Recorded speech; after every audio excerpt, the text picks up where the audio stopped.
Os mediadores não passam de pretensos sabichões que pensam poder meter o bedelho nos assuntos particulares dos outros, a pretexto de serem imparciais.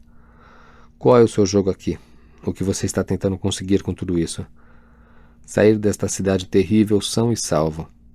Do jeito que as coisas vão, só uma pessoa nesta cidade tem condições de proteger um ateu vindo do ocidente para nos espionar, e essa pessoa é Sunai. Então Azul vira a primeira página da Gazeta da cidade fronteiriça. Como K odiava aquele sorriso que se esboçava sob o bigode de Azul. Como era possível aquele militante islamita que passara a vida criticando o implacável Estado turco e que agora se encontrava numa cela envolvido na investigação de 2 assassinatos diferentes estar tão calmo e satisfeito? Agora mais que nunca ele conseguia entender por que Kadif estava tão louca por ele. Azul nunca lhe pareceu tão bonito. O que você veio mediar aqui? Vim tentar negociar a sua libertação, disse K. E num tom bastante calmo expôs a proposta de Sunai. Ele não falou da possibilidade de Kadif usar uma peruca nem do truque de montagem no caso de uma transmissão ao vivo. Ele reservou essas fichas para barganhar mais tarde, caso fosse necessário. Enquanto explicava a gravidade da situação e a pressão de certas facções impiedosas sobre Sunai para enforcar Azul na primeira oportunidade, sentiu uma certa satisfação. Como, porém, essa alegria logo se fez acompanhar de uma certa culpa, ele acrescentou que Sunai era um grandíssimo maluco e garantiu a Azul que tão logo a neve se fundisse, tudo voltaria ao normal. Mais tarde, ele iria se perguntar se dissera aquilo para agradar aos agentes do MIT que estavam lá em cima. Tudo isso quer dizer que minha única chance de liberdade é tomar parte em mais uma maluquice de Sunai, por assim dizer, disse Azul. Sim, é isso mesmo. Bem, diga-lhe o seguinte, rejeito a proposta dele. E agradeço a você por ter se dado ao trabalho de vir até aqui. K achou que Azul iria levantar-se, apertar a mão dele e levá-lo até a porta. Em vez disso, fez-se silêncio. Tendo inclinado a cadeira, que ficou apoiada nas pernas de trás, Azul agora balançava-se alegremente para a frente e para trás. Mas se sua tentativa de fazer a mediação não levar a nada, e você não conseguir escapar desta terrível cidade são e salvo, não haverá de ser por minha causa, mas por causa de seu ateísmo jactancioso e indiscreto. As pessoas deste país só se gabam de ateísmo quando têm o apoio do exército. Não sou do tipo que se orgulha de ser ateu. Que bom ouvir isso. Os dois ficaram calados, fumando seus cigarros. K sentiu que não tinha escolha senão levantar-se e ir embora. Em vez disso, ele perguntou, você não está com medo de morrer? Se isso for uma ameaça, a resposta é não. Não estou com medo de morrer. Se você me pergunta como um amigo preocupado, a resposta é sim. Estou com muito medo. Mas, independentemente do que eu faça agora, esses tiranos continuarão querendo me enforcar. Nada posso fazer para mudar essa situação. Azul dirigiu a K um sorriso diabolicamente doce. O recado que K recebeu foi, escute, eu estou numa situação muito pior do que a sua, mas estou reagindo muito melhor do que você.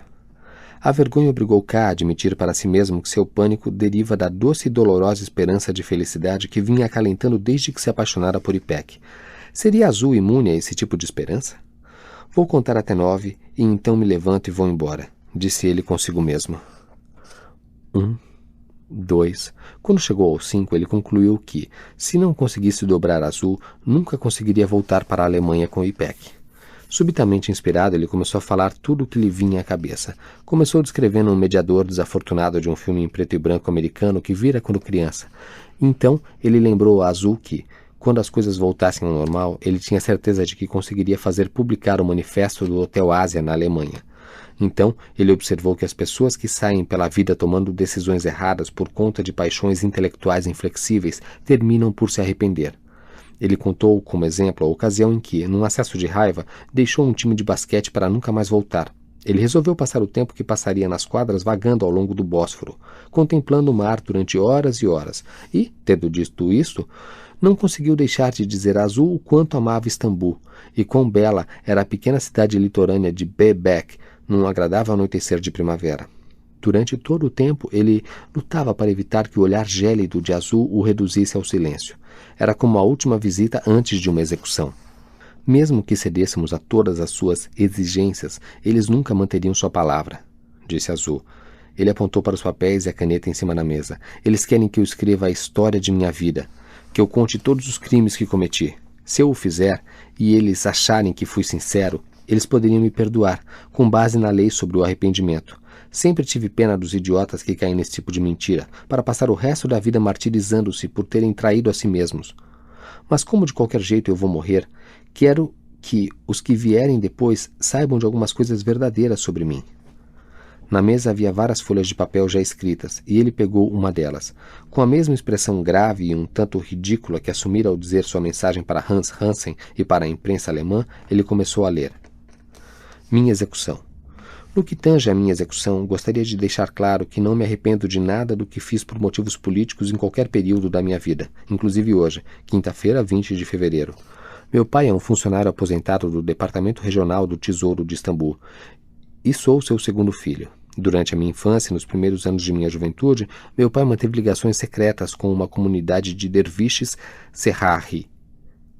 E eu cresci nesse mundo humilde e silencioso.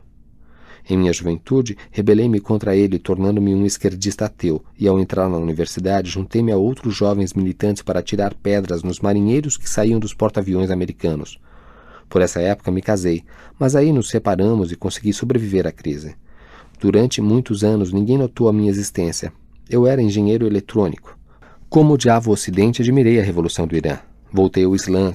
Quando Ayatollah Khomeini disse: a coisa mais importante atualmente não é orar ou jejuar, mas proteger a fé islâmica. Eu acreditei nele. Inspirei-me na obra de Frantz Fanon sobre a violência nas peregrinações que Seyyid Qutb fez em protesto contra a opressão e suas ideias sobre a Hégira e em Ali Sheriat. Fugi para a Alemanha depois do golpe militar, então voltei para a Turquia. Fui ferido quando lutava em Grozny contra os russos ao lado dos chechenos e, em consequência do ferimento, fiquei puxando da perna direita. Quando eu estava na Bósnia durante o cerco sérvio, casei-me com uma jovem bósnia chamada Mezurka e trouxe-a comigo para Istambul. Devido aos meus compromissos políticos e à minha crença na Hégira, dificilmente eu passava mais de 2 semanas em alguma cidade, e minha segunda mulher e eu terminamos por nos separar. Depois de cortar relações com os grupos islamitas que me mandaram para a Chechênia e a Bósnia, parti para conhecer os 4 cantos da Turquia. Embora eu acredite que às vezes é preciso matar os inimigos do Islã, eu nunca matei ninguém, nem nunca ordenei a morte de ninguém. O homem que assassinou o ex-prefeito de Kars era um carroceiro curdo perturbado que estava furioso porque o prefeito estava ameaçando tirar das ruas todas as carroças puxadas por cavalos. Vim para Kars por causa das jovens que estavam se suicidando. O suicídio é o maior de todos os pecados. Deixo como legado os meus poemas e meu testamento e gostaria que fossem publicados. Eles estão com Mezurka. É só o que eu tenho a dizer. Seguiu-se um silêncio. Você não precisa morrer, disse K. É por isso que estou aqui. Então, deixe-me dizer outra coisa, disse Azul, quando se certificou de que K lhe dava toda a atenção. Ele acendeu outro cigarro. Será que ele sabia do gravador girando silenciosamente em seu peito, trabalhando discretamente como uma zelosa dona de casa? Quando eu vivia em Munique, frequentava muito um cinema. Depois da meia-noite, eles faziam sessões duplas com ingressos mais baratos, disse Azul. E você conhece aquele italiano que fez a Batalha de Argel sobre a dominação francesa na Argélia? Um dia eles passaram seu último filme, Queimada. Passa-se numa ilha do Caribe, onde se cultiva cana-de-açúcar e é sobre as trapaças dos colonialistas e das revoluções que eles fomentaram. Primeiro eles encontraram um líder negro e o incitaram a rebelar-se contra os portugueses. Depois eles entraram em cena e tomaram o poder.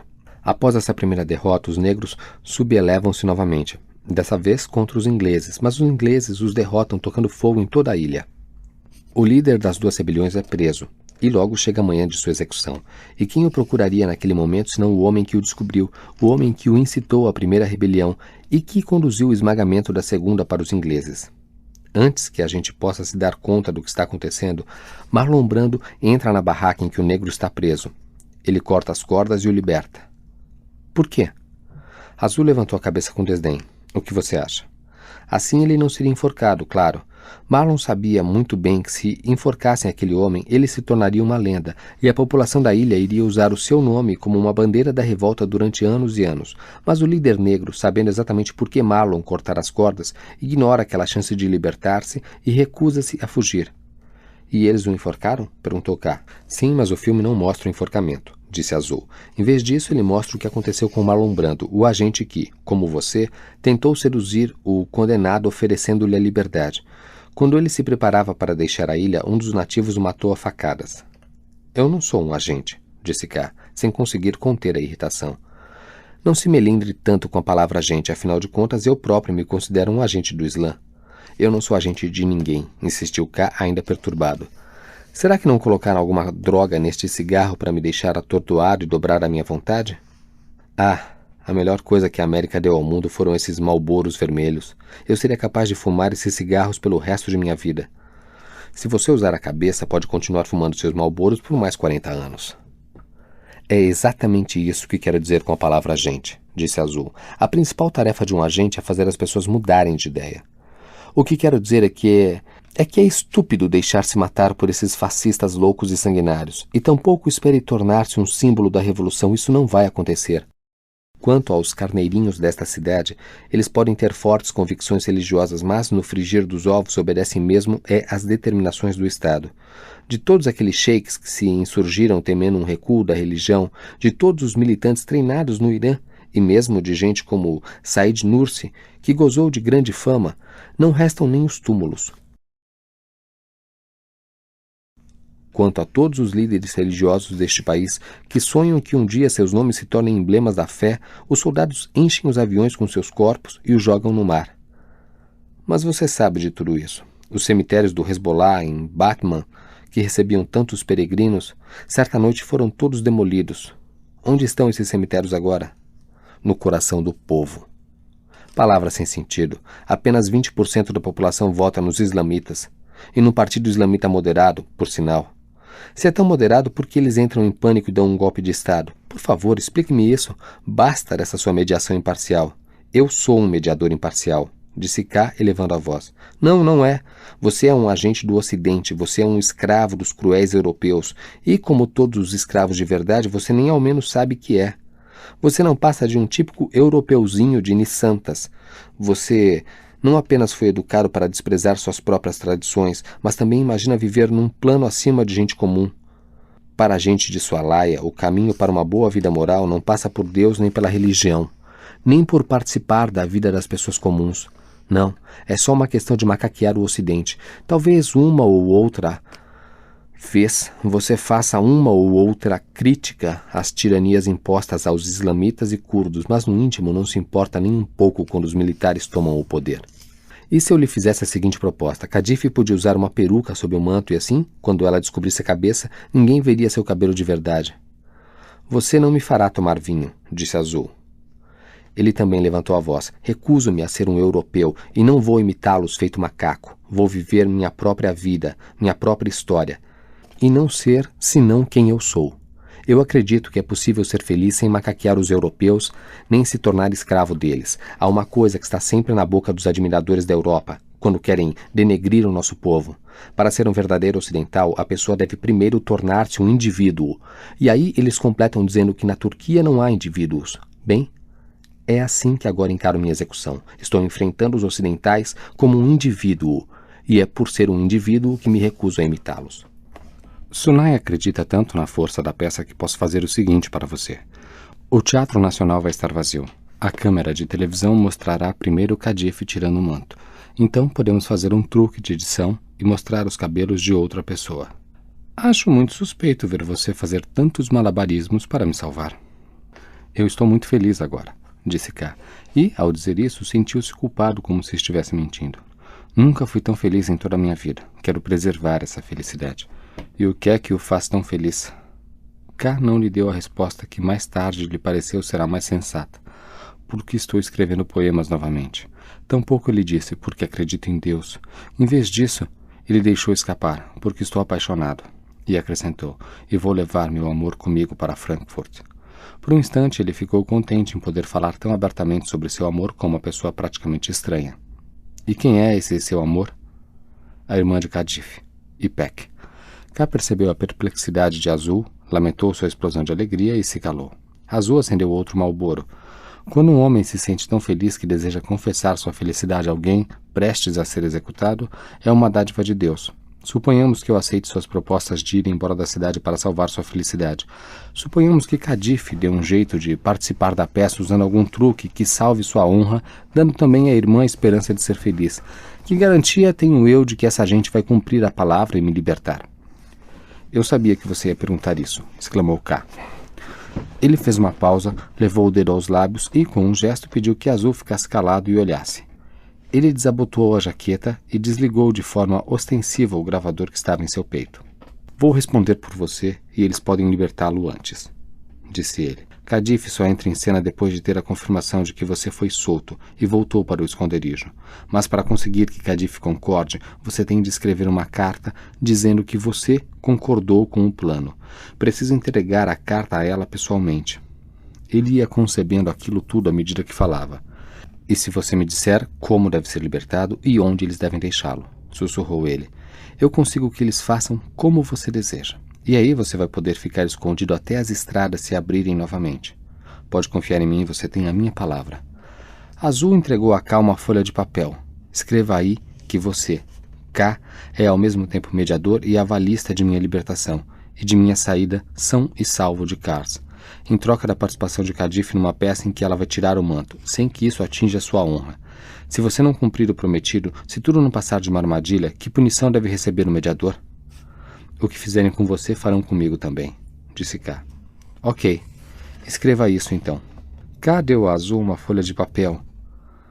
Quero que você escreva que concordou com o meu plano, que me autoriza a expô-lo a Kadif e que cabe a ela a decisão final. Se Kadif concordar, ela deve declarar isso por escrito e assinar com o pressuposto de que só deve descobrir a cabeça quando você estiver livre, nas condições desejadas. Escreva tudo isso. Mas quanto à honra e ao lugar em que você deve ser libertado, é melhor que eu fique de fora. É melhor você escolher alguém de sua confiança. Eu sugeriria a Fazil, irmão de sangue de Nessip, o rapaz que morreu. É o rapaz que andou escrevendo cartas de amor para Kadif? Quem fez isso foi Nessip, o rapaz que morreu. Ele era uma pessoa muito especial, uma dádiva de Deus, disse K, mas Fazil é tão bondoso quanto ele. Se você o diz, eu acredito, disse Azul, voltando-se para a folha de papel e começando a escrever. Azul terminou primeiro. Quando K terminou de escrever sua própria declaração, percebeu um risinho de desprezo no rosto de Azul, mas não se incomodou. As coisas estavam andando, todos os obstáculos tinham sido removidos. Ele e Peck agora estavam livres para deixar a cidade, e ele mal conseguia conter a alegria. Eles trocaram as folhas de papel em silêncio. Quando Azul dobrou a declaração de K e colocou-a no bolso sem se dar ao trabalho de lê-la, K seguiu-lhe o exemplo, e então, tendo cuidado para que Azul visse o que ele estava fazendo, ligou o gravador novamente. Houve um silêncio. K repetiu a última coisa que tinha dito antes de desligar o gravador. Eu sabia que você ia perguntar isso, disse ele, mas a menos que possa haver uma certa confiança de ambos os lados, não será possível fazer nenhum acordo. Você vai ter de confiar que o Estado cumprirá a palavra. Eles se olharam nos olhos e sorriram. Depois ele haveria de rememorar aquele momento muitas vezes, e a cada vez sentiria mais remorso. A felicidade o impedira de ver a fúria no olhar de Azul. Ao relembrar a cena, K sempre pensava que se tivesse notado a fúria do outro, nunca teria feito a pergunta.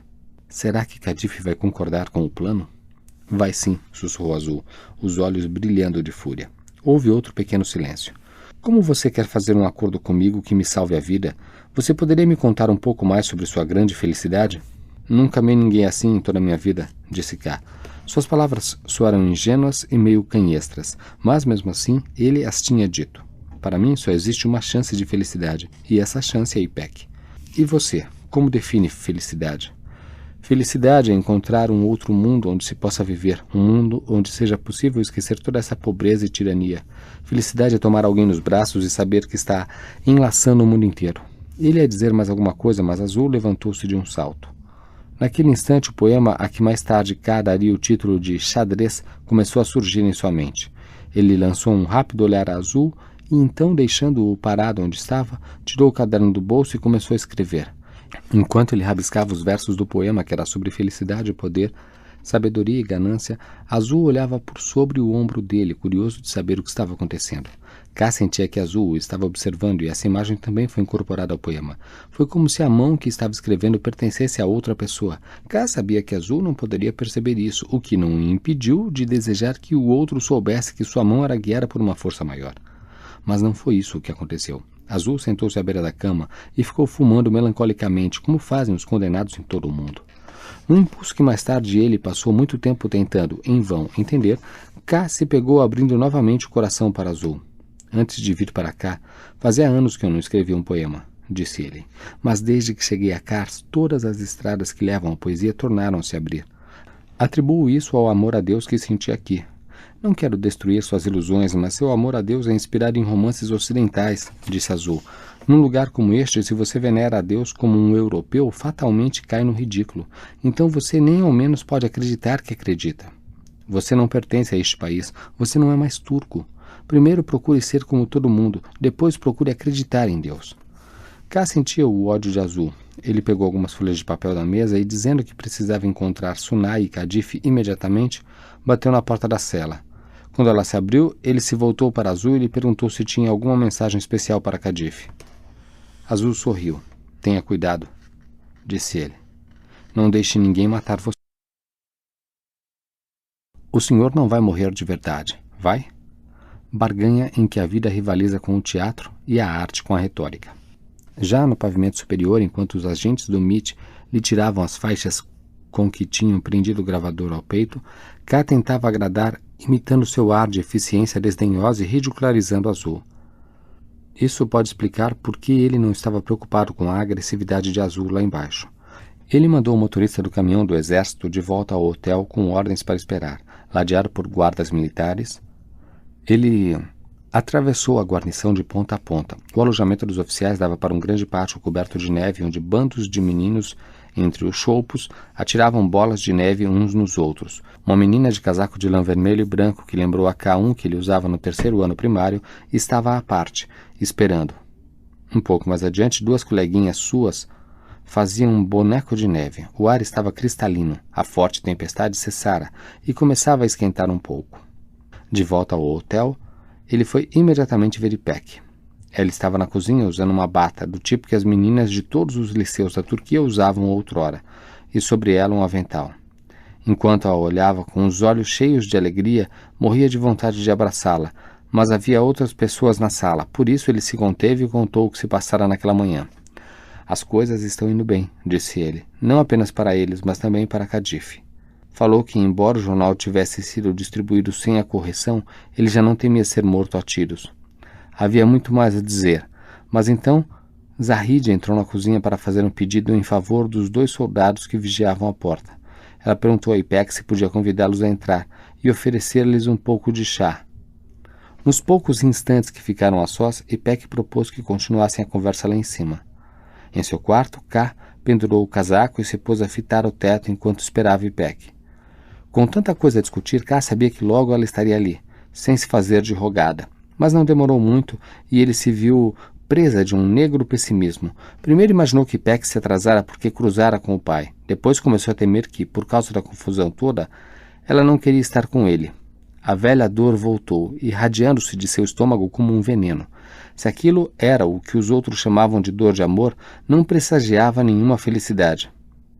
Ele percebia que, quanto mais se aprofundava o seu amor por Ipek, mais rápido aqueles pavores sombrios se apoderavam dele. Mas será que ele estava certo em supor que aqueles acessos, aquelas terríveis fantasias de ilusão e sofrimento, tinham alguma coisa a ver com o que os outros chamam de amor? Ele parecia ser o único a descrever a experiência como angústia e frustração. Incapaz até de se imaginar gabando-se como todos o faziam a respeito do amor, ele só podia supor que seus sentimentos eram anormais. E era isso o que mais o incomodava, mesmo quando presa de hipóteses paranoides. Ipek não viria. Ipek, na verdade, não queria vir. Eles estavam... Bom, eles 3, Kadif, Turgut Bey e Ipek, estavam tendo uma reunião secreta, considerando-o um inimigo e planejando livrar-se dele. Uma parte deles sabia que essas fantasias eram patológicas.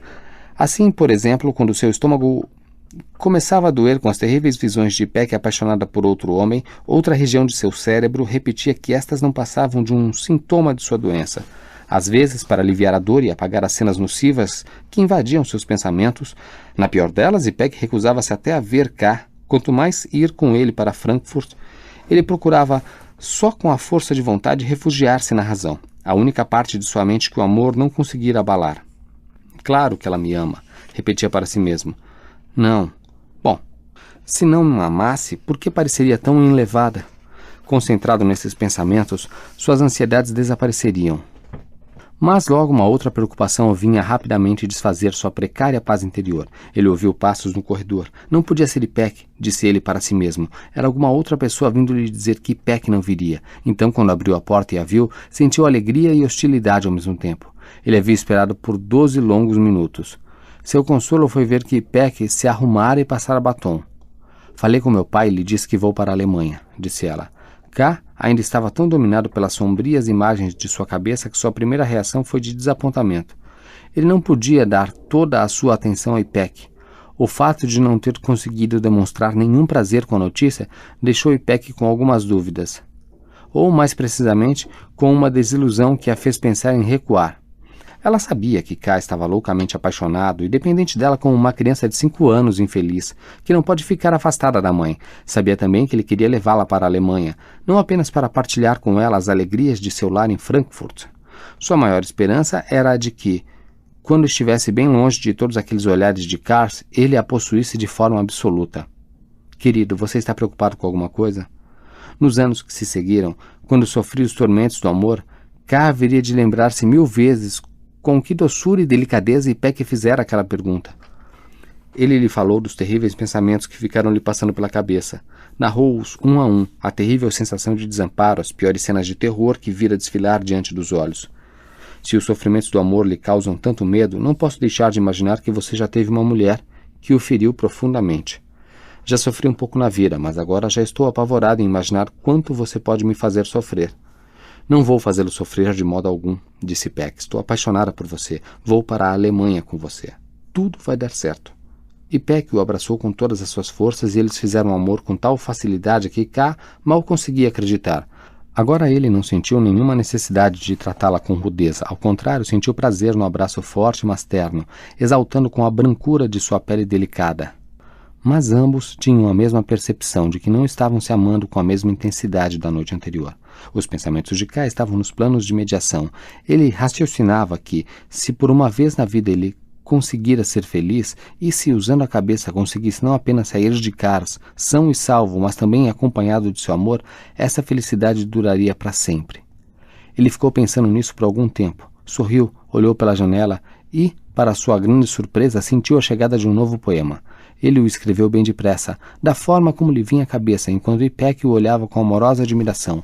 Mais tarde ele haveria de recitar aquele poema intitulado Amor, em 6 apresentações na Alemanha. Os que o ouviram me disseram que, embora tematizasse a conhecida tensão entre paz e isolamento, ou segurança e medo, e relações especiais com uma mulher, se bem que apenas um ouvinte pensou em lhe perguntar depois quem era aquela mulher, o poema na verdade brotava da parte mais sombria e incompreensível de K. As anotações feitas por K posteriormente eram lembranças mais explícitas de Ipek.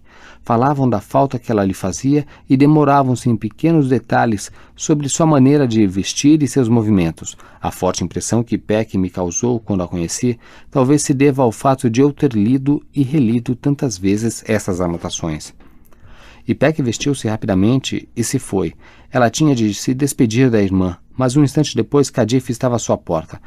Vendo seus olhos mais abertos do que nunca e sua evidente ansiedade, K garantiu-lhe que nada tinha a temer, e muito menos que alguém pusesse a mão em Azul. Então lhe disse que pudera ver a dimensão da coragem de Azul pela dificuldade que tivera em convencê-lo a fazer o acordo. Então uma mentira que ele esboçara antes lhe veio à mente, já com todos os detalhes. Ele começou dizendo que a parte mais difícil fora convencer Azul de que Kadif concordaria com o plano.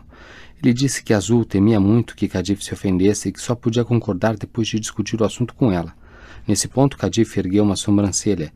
Então K recuou um pouco, dando à sua mentira um aspecto mais convincente ao dizer que duvidava da sinceridade de Azul ao dizer essas palavras. Então, não apenas para reforçar sua mentira, mas também para ajudar Kadif a salvar as aparências, ele acrescentou que a relutância de Azul, em outras palavras, o respeito que tinha para com os sentimentos de uma mulher, era uma coisa positiva, principalmente para ele. K alegrava-se em inventar doces mentiras para aquela gente infeliz que se deixava envolver pelas disputas políticas estúpidas daquela cidade estúpida, cidade que tão tarde lhe ensinara que a única coisa importante na vida era a felicidade. Mas uma parte dele sabia ser preciso inventá-las porque Kadif era muito mais corajosa que ele, muito mais disposta a fazer sacrifícios, e quando sentiu quanto de infelicidade a jovem tinha pela frente, ele se entristeceu. Foi por isso que, antes de encerrar sua história, contou mais uma pequena mentira inócua, a de que Azul, quando ele, K estava indo embora, pediu-lhe num sussurro que desse lembranças a Kadif. K então começou a expor o plano e, quando terminou, perguntou o que ela tinha achado. Eu vou descobrir minha cabeça, mas a forma como o farei, quem decide sou eu, disse Kadif. K tentou